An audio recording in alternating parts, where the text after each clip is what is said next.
Welcome to a quick Foxy Tech Tips tutorial on sharing a Google Drive file or folder as a link on the web.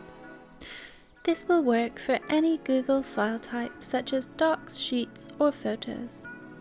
If you find this tutorial helpful, please consider subscribing to my channel and liking the video. To start with, go to drive.google.com and locate the file or folder you want to share. Now right-click the file or folder and a menu will pop. Select Get Shareable Link. This URL can be copied and shared with people. It's currently set to restricted, meaning only people you've added can access it. But if you click the down arrow beside restricted, you can choose the option Anyone with a link, and that will allow anyone who has the URL to be able to load the file. I'll just test that by loading that URL in a different web browser where I'm not even logged in to a Google account. And as you can see, I'm able to view the document but not edit it. If you want to allow people to edit it, then go back to the link sharing options.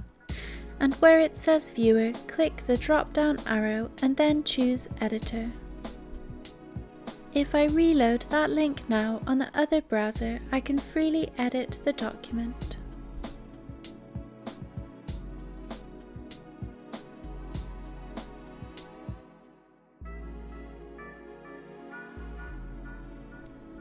You can revoke public access to your file or folder at any time by changing the link options back to restricted. Then, when people load the URL, they will need to log in to their Google account.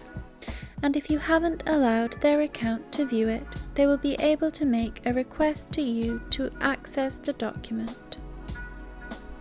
And that draws an end to this tutorial. Please like the video if you found it helpful, and subscribe to Foxy Tech Tips for more Google Docs tips and tricks.